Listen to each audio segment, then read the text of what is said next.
Ladies and gentlemen, welcome to another episode of Homebrew Wednesday with your host Mike and my brother Dillon. Hello. Today we will be tasting a oaked apple cider that is aged 18 months in the bottle now at least, and comes in at about 16% ABV. One of my longer projects, kind of a spontaneous idea to do. I had oak chips lying around and I was making a cider anyways, and this is when I was first really getting into the idea of Belgian candy sugar. So what I did is I created it was like an amber to dark Belgian candy sugar with 2 kilograms of sugar, and I added that into the cider, which really bumped up the OG. I didn't actually take a reading, but 2 kilograms of sugar is bound to add quite a bit of alcohol. And I dumped 1 pack of French oak chips. You can buy it at usually any like your homebrew shop. I think it's about 25 to 30 grams. So whatever, it just gave it a nice flavor. I added this in for a month primary, and then secondary probably lasted about 8 months. It just wouldn't stop fermenting. So like I said, it came in about 16 ABV in the end. How I calculated that without taking an OG, original gravity reading, well, I just estimated. So if you want to grab the bottle, it's on the side over there. Perfect. And these awesome blue pop tops I actually got at Mondial de la Bière years ago. I bought them off of them. No, I got this. And woo! Cheers. Got a really nice, very nice. carbonation to this. Take that. Beautiful, beautiful, crystal clear color. Very nice. Almost like a very carbonated. Very champagne-like. Hey, the carbonation is very quick to go. Wow, it smells like apples. Crazy. Yeah, seriously. Holy shit. Yeah, it smells very much. It smells like apples, but you definitely get a wood. You definitely get a wood character to it. Sure, the oak comes out. You can smell the strength as well. You can definitely smell the alcohol. Yeah, but I mean, I think this is a perfect example of just, this is pretty golden, no? Yeah. I mean, not foggy at all. No, like this is transparent as it gets. Yeah, as transparent as it gets.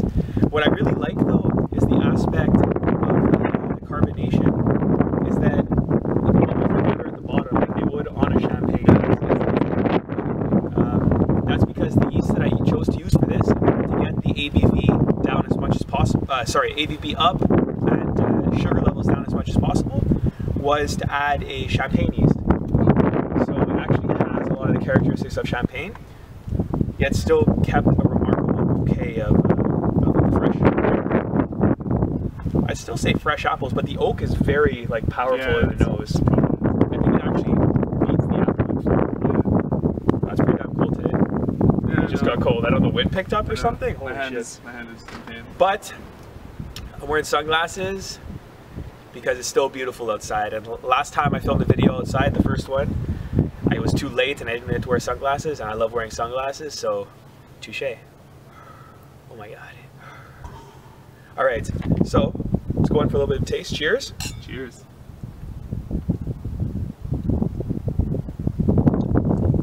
Oh wow. Whew. That is delicious. It's very sweet. Very sweet, but holy shit, is it strong though. Yeah, I know. Like, it instantly hits you. Wow, this one tastes different than some of the other ones I've had. It's gotten better as it's aged. I was gonna say it tastes better than the last one. Yeah, definitely. That's awesome. The finish is surprisingly clean. Like, all I'm left with is the oak.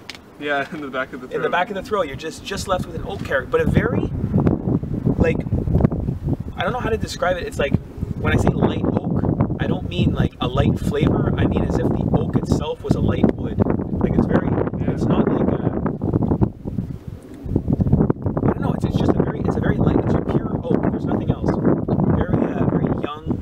Very young oak flavor.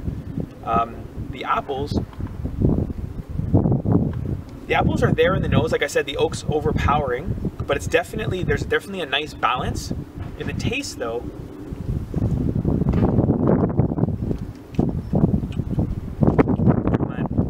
they mix with the candy, like the sugar.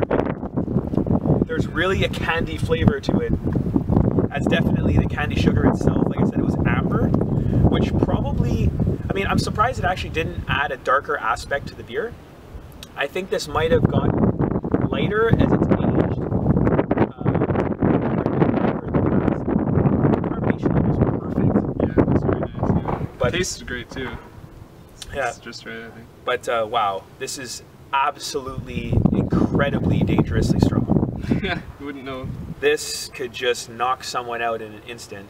But I'm gonna, from now on, just knowing how this is developed, I have to save every bottle of this for a date.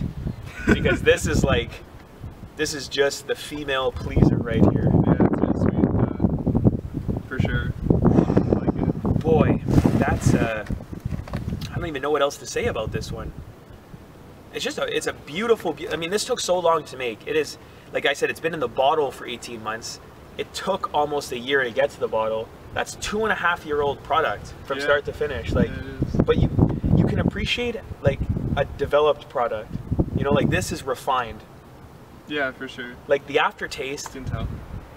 The aftertaste has improved. I remember having so much more yeast last time. There was a lot more of the champagne yeast itself. Sure. That's, it might have been an off bottle. Yeah. You can never know because shit. Do you get how do you find the acid level, like acidity wise? Is there a tartness? Do you get? It's so, but it's so sweet. It's hard to really tell. Sweet. That's why.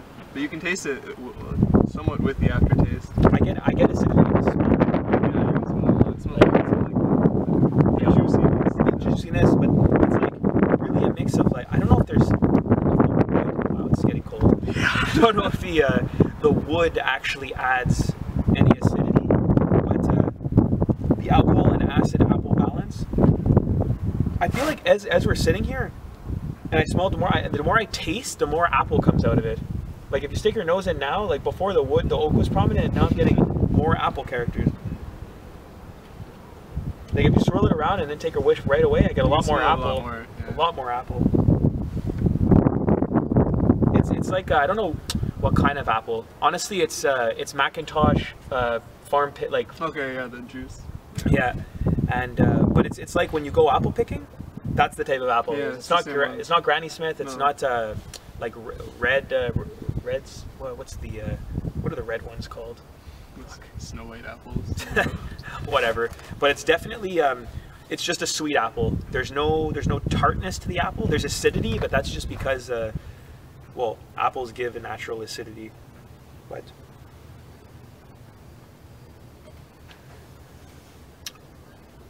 wow, this just goes down too easy for the strength it is, though. Yeah. Well, you can feel the strength. Yeah, for sure. instantly it goes right to your head, and you know that. I mean, this is a 750 milliliter bottle. If one person were to drink that, that'd be enough. Mad tips. For sure, just like yeah. That's just. Not even. It's really sweet. I don't know if I could be able to drink it alone though. Like over time, like way over time. Yeah, but like, having too much of it would probably take its toll. Yeah, no, it's that's really nice. I'm planning to do another long project, another long oak cider soon. Now that the brewery is up and running at full capacity. I don't know if you saw the picture I posted today. I did. But 200 plus liters in full fermentation. That's exciting. Yeah, I think about. Oh, actually, it's 220 because I forgot about the one off to the side. But about out of that 220, if I'm remembering correctly, 100 liters is beer and 120 is cider. So I mean, it's a really even split. I'm going kind of crazy with the cider right now because why the hell not? Like brewing is a lot more time consuming. People seem to like cider. Yeah, as well. yeah. Can't complain about it. It's almost always good. Yeah, exactly. I brewed 15 gallons yesterday. It took over 8 hours. It was a double batch brew day, which is, it's hard, man. Like, it's crazy how physically draining the brewing itself is. I brewed 2 stouts and a barley wine.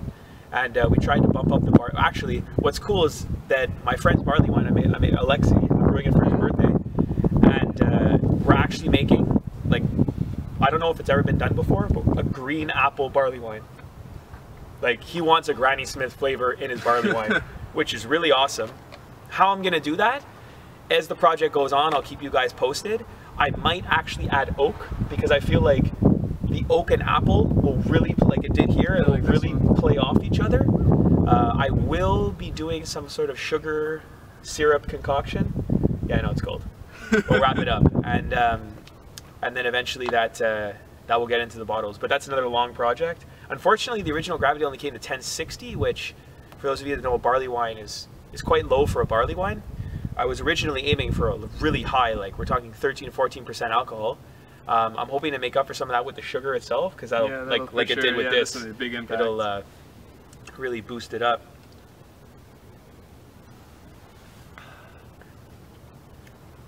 So yeah, all my advice is when it comes to cider is, I mean, I'm very patient, man. I will wait things out. I don't add any chemicals or clarifiers to any of my ciders or beer. This secondary took 8 months. That's excessively long. That could have been avoided. But drinking this right now, I wouldn't have changed anything. Yeah, it's really like great. There's not one, like a lot of ciders that you make somehow have some sulfur, some of those yeast characters, depending on how dry it is. The flavor here is apple and oak straight across the board, and yet alcohol, there's nothing off.